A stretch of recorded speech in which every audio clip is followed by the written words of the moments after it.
Hello, this is another tough video, tell a friend video. This time on the topic, a comparison of our on our religions. And religions, we usually think about Buddhism, Islam, Christianity, maybe some native religions like like 10,000 years ago, 20,000 years, when these mythical religions, the Red Indians and the people from Amazonas and so on, they had their own religions. And maybe I put that in for the start. Now, reasons for religion, like for the single person, it's like to comfort myself, to explain things to myself, to give structure to my life, then I do this, I worship, I have a kind of structure the religion gives me, but that already then goes into religion for masses, not for single person, but to masses. And control my three brains, control my biases, and then with control comes that actually religions are being used by the ruler, I put like the ruler, king, whatever, and also like in this native religions, there was also like for the small tribe, there was one person and then he explained things to them. And then when we go into a globalized world, then Christianity, Islam, Buddhism and so on evolved as religions because controlling the masses. So these ones are mass religions. And now we have these modern religions, which is the safe, so the Corona safety religion, or the full safety and nothing can happen to you, or something like religion. And then you also have other religions like nationalist, like communist. That's the same as a religion. They tell you have to behave like this, and otherwise that's bad, and that's bad for humanity, and so on. And then you have also this CO2 religion, you have the green religion, environmental religion, you have whatever kind of religion. You have religions where people come up. I call it a religion, which I could also call it a dogma or something like that, where it's written and it gives you a kind of a relief for perceived danger or real danger. It could be real danger, but in general, it's perceived danger. And now, if I make the comparison, with Christianity, a lot of people now say, okay, today Christianity, they're okay, but if you dig deeper, they're not okay, and it still is kind of I wouldn't, maybe dictatorship. It's a hierarchical structure and so on, and people use it to control the masses. And so the Catholics actually, that was really bad with the Inquisition and things like that. So when you tried, that is always what is happening with religions is, religions give actually a solution to, you have to believe. So here, Glauben is just the German word. So you have to believe. And, if the more you learn and study, the more you gain knowledge, the less you believe. And now the thing is, in terms of Darwinism and evolution, the brain has been made to save energy. And so the good thing about believing and not knowing is that if you know that, to build up enough knowledge, that takes a lot of energy. Your brain has to work a lot. So it's better for the brain to just be able to believe, so it can then relax and it doesn't have to think about these things and develop its own. This takes a lot of energy. So the nature has actually, evolution has says, don't invest that energy, just believe. And so that is what a religion does. And so most people kind of like to have pre-thought, pre-compiled, perfect answers. Well, you always have this kind of, first is you look for answers, and then the second, you ask a lot of questions, so a lot X questions, And then after having thought about a lot of questions and then checked with the answers and then iterations and so on, if you have done that for days and years and decades, then you have developed knowledge. Then you have to, I call it sys understanding. Yeah, so then you are a system thinker. And so this is the 3 steps. You look for answers, you just ask lots and lots of questions and don't accept all the answers that don't make sense. Questions.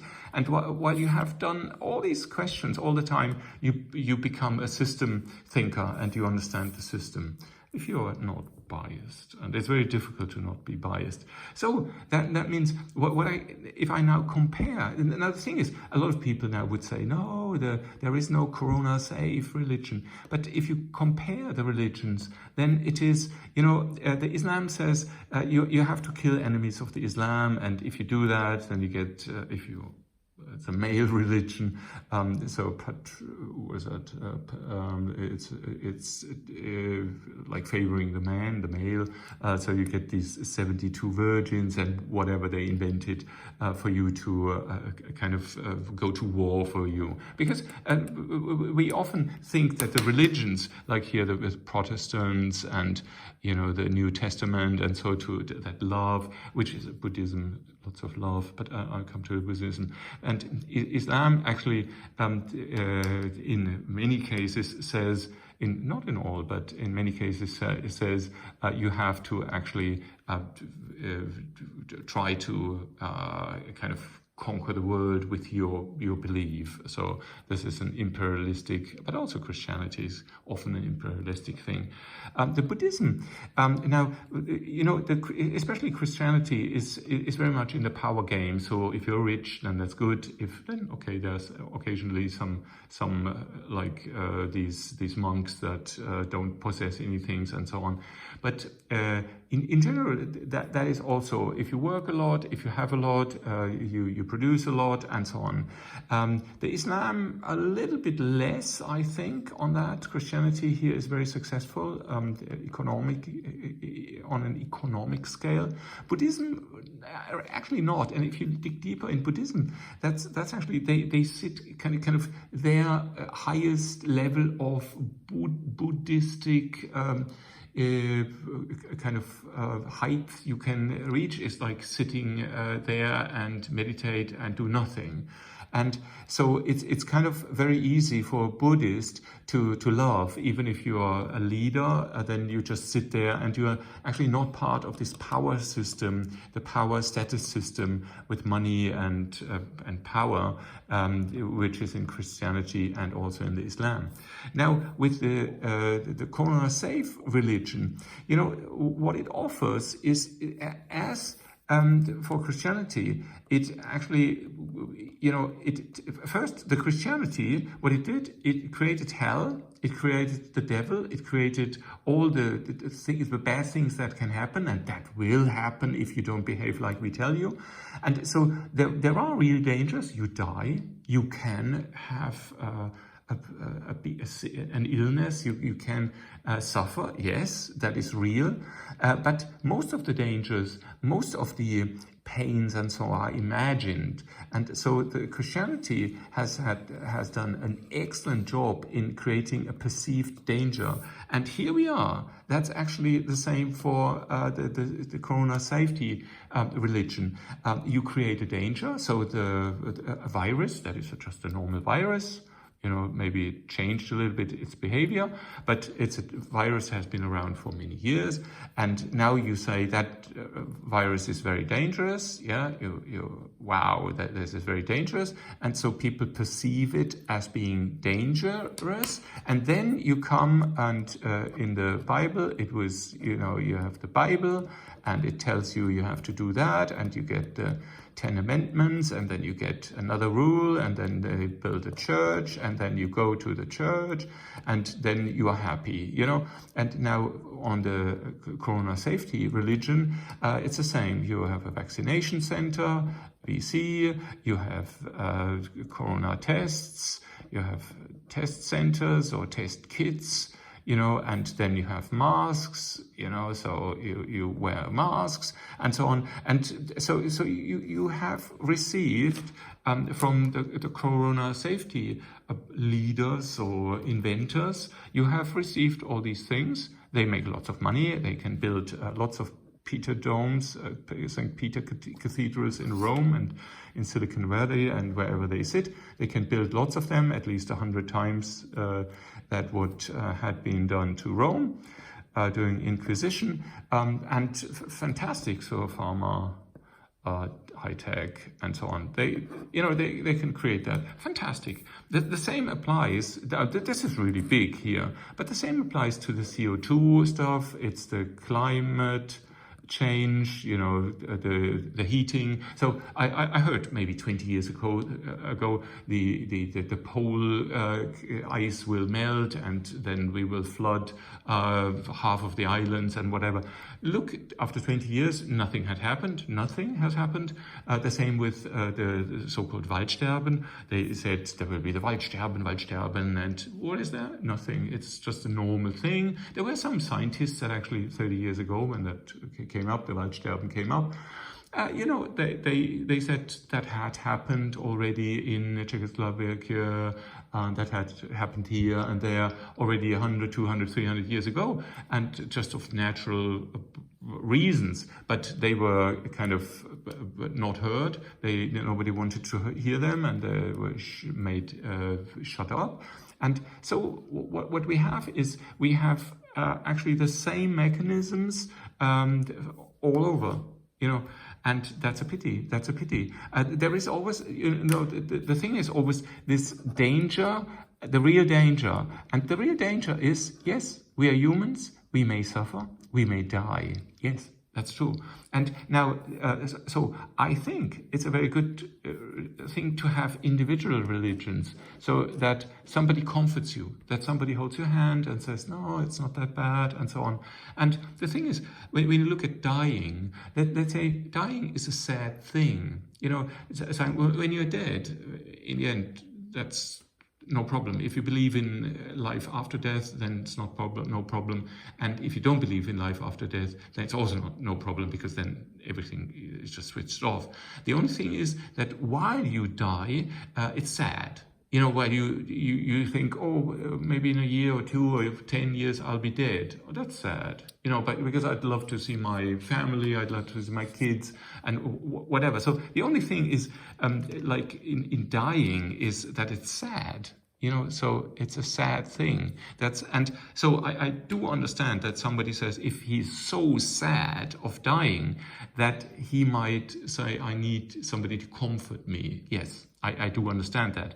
But the problem is that somebody promised you, I comfort you and I comfort you, and then you have a hierarchy and the people up there control you. And that's bad. And they do that in Christianity, in Islam. In Buddhism, not. In terms of religion, maybe somebody is exploiting it, but in Buddhism, like natively not. In corona safety religion, definitely. And CO2, the green movement, the climate movement, the nationalist, communist, whatever, there it's the same. There are some people in the pyramid on the top, and they want to have a good position, power and money, and that is why they create the religions. So that's it. And so lots of so should we call it religion? Well, I don't know. Should it be like the power, a means to power? Maybe could call it like that. So now the thing is, a lot of times people then say there was a bad drawing and whatever, but the thing, why isn't it like well made and so on, and you speak too fast and to do this and that. But you know, the reason is, I do these videos first of all for myself, to kind of kick around the ideas, but then secondly to actually trigger somebody else to think. And if he thinks and maybe he sends a comment, then I have something back. If not, then okay, fine. Maybe he starts to think and think that through. And maybe he said, this table is not nice. Okay, then he can draw a nice table and do a video and put it on YouTube. Fantastic. I would love to see that, and I don't care if he copies that. It is just something to trigger somebody to think. And that's all. That's my motivation. I want to trigger people to think. And while I do that, I'm so lucky, I'm really lucky, that then I also think. So if I explain something like that, then I think it through. And if I want to, I can listen to this video in 3 weeks' time. I usually listen to it in 2 times the speed, so times X. Today I was talking quite quickly, so it's maybe a 1.4. And then like in 10 minutes, I know what I thought 3 weeks ago. And then I might say, yeah, that was good, or maybe I forgot something, or maybe now I see it a little bit different. And so it's kind of a time boxed what I thought at that time. And therefore I do this, and I hope you enjoy it. And I hope you you also kind of understand what it means to start your active thinking. You know, because I think this is the only thing for me, you know. For me, I want to think, you know, that's me. I can't switch off my brain. My brain always thinks, you know, it comes up with thousands of ideas all the time, and I kick them around. And I usually do videos like this in order to time box it, and then I have it done. And I can then forget it. It's out of my system for maybe a week or 2 or 3. And then I can continue if I come in my, because I think the build-up of knowledge is something like you have a nucleus, and then you build up knowledge and of the different areas you need. And these are kind of different areas you need: psychology, philosophy, mathematics, math, language, philosophy, I had that already, physics, chemistry, biology, you know, all that, medical things, pharmaceutical things, longevity, you know, all these things. And then computer science, artificial intelligence, and all that, also economics. And so it's a whole thing. And I try to build up my knowledge all the time, because in order to solve my main question, and that is what holds the universe together. That is kind of my North Star, which I have. It stands there, and that is where I want to go. And I build up the knowledge in a very careful way in order to be able to, at one point, so building up the knowledge, arriving at my in a different, you know, areas, in order to arrive at my North Star. Because I think to understand what holds the universe together, I think your brain, your associative brain, has to be able to keep more than 1,000 thoughts, bigger chunks of thinking. I call them memes. It needs, so meme, M-E-M-E, about 1,000 associated memes at the same time in order to allow you to think in the system which is outside of our system. Yeah, but I've done another video where I explain this. So this is kind of my motivation. Okay, thank you if you're still here. So I hope you get the idea what I try to achieve, and I hope you, you got something out of this video. Thanks a lot for listening. Bye-bye.